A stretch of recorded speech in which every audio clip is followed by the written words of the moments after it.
Hi everyone, this is Lety.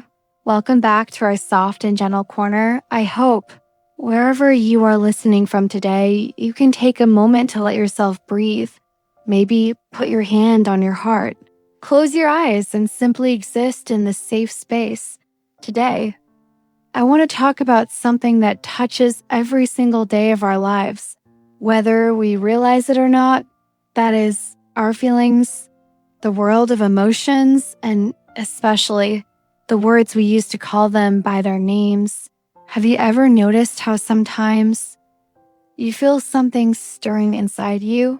Maybe a strange heaviness in your chest or a fluttering in your stomach. But when someone asks, "How are you?" you just smile and say, "I'm fine."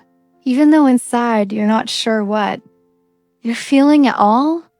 I think we all do this from time to time. We live in a world that teaches us to be strong, to keep going, to hide our struggles and never show weakness. And yet inside, we're all made of so many shades of emotion. Some are soft and sweet like joy or contentment. Some are complicated like regret, disappointment, even quiet envy. And some are heavy like loneliness, or shame, or the feeling of being completely overwhelmed. But what if I told you that learning to name your emotions, to give them a true and gentle name, is one of the greatest gifts you can ever give to yourself? When we can call our feelings by their names, it's like suddenly switching on a light in a dark room. Everything becomes clearer, less frightening, easier to hold, easier to share. And so, in today's episode, I want to take you by the hand and invite you to walk with me through the beautiful, sometimes tangled garden of human emotion and talk together about emotional vocabulary, about learning to call our feelings by their names, and about what changes in our lives when we do so. Let's start at the beginning with a story because I think stories help us feel less alone. When I was a child, I didn't have many words for my feelings. I only knew happy, sad, angry, scared. That was it. Whenever I was upset, I'd just cry, and when someone asked me why, I'd just shrug and say, "I'm sad." But looking back, I realized what I called sad was sometimes actually disappointment. Sometimes it was feeling rejected. Sometimes it was the loneliness of being left out.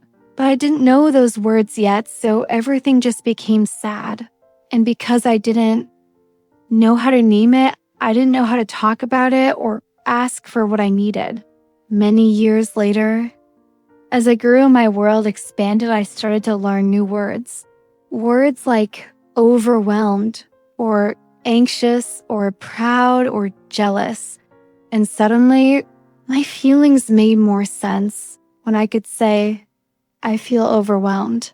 I understood that maybe I needed to rest, or if I could say, "I'm anxious." I realized it was okay to ask for support. It was like learning to see in color. After living in black and white, naming your feelings is an act of courage.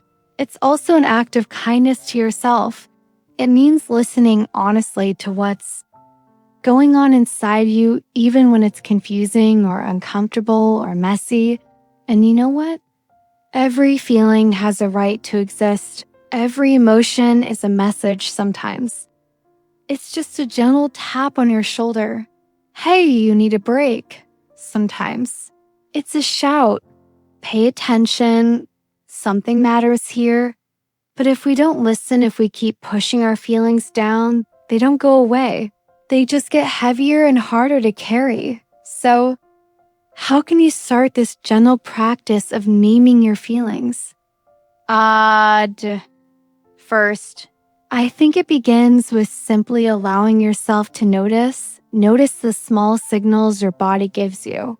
Notice your breathing, the tension in your shoulders, the way your stomach tightens or your jaw clenches sometimes. Your body knows what you feel before your mind does.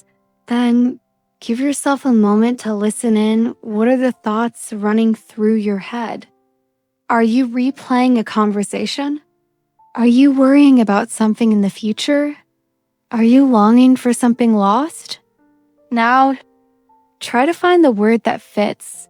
Is it sadness? Or is it disappointment? Are you truly angry? Or is there hurt underneath? Maybe you are anxious, or maybe you are just tired and need some quiet. You don't have to get it right the first time. Sometimes emotions are layered. Sometimes what feels like anger is actually fear or grief, and sometimes there's a mixture, like bittersweet joy, the happiness of seeing an old friend, mixed with the sadness that things have changed. I want to share with you a little exercise I use on days when my emotions feel tangled. I close my eyes and I ask myself, if this feeling could speak, what would it say? Would it say, I'm scared? Or would it say, I just want to be understood? Would it say, I'm proud of you, even if you're not perfect? Give your feelings a voice, let them speak. You might be surprised at what you hear. And now, maybe you're wondering, why does it matter? Why go to the trouble of naming my feelings? Here is the quiet magic. When you can name your feelings, you can care for them. You can say, I feel overwhelmed, so I'm going to take a short walk and let myself breathe. Or, I feel lonely, so I'm going to call a friend or write in my journal. Or, I feel proud of myself today, and I'm going to let myself celebrate. Even if it's just with a cup of tea, when we name our emotions, we understand ourselves better. We are less likely to explode at others without knowing why. We are more able to set boundaries. We are gentler with ourselves and with the people around us. And just as importantly, we become better at sharing ourselves with others. Think about a time you tried to talk to a friend and you just said, I'm fine. But inside you wanted to say, I'm scared, or I feel left out, or I need help. How different would that conversation have been if you had been able to speak your truth? It's not always easy sometimes. We worry that our feelings are too much or too complicated, but the truth is everyone feels these things. No one is immune. Even the people who look strong and calm on the outside have their own storms inside, and you never know by sharing your real feelings. You might make it safer for someone else to share theirs too. You might create a little island of honesty and understanding in a world that so often asks us to hide. Let's talk about building your own emotional vocabulary. If you're learning English, or even if you're already fluent, there's always more to discover. Emotions are so much more than just happy or sad. There's curious, inspired, nostalgic, disappointed, relieved, grateful, envious, content, frustrated, and so many more. Each word is a new way to describe the colors of your heart. Try to pay attention to the words you use when you journal or talk to friends. Do you always say, I'm tired, when maybe you really mean, I'm discouraged? Do you say, I'm okay, when actually you feel invisible? The more precise you get, the more understood you'll feel both by others and by yourself. Maybe today you can learn a new feeling word. Let it become a friend. Try using it. I feel vulnerable. I feel hopeful. I feel restless, and see how that changes the way you see yourself.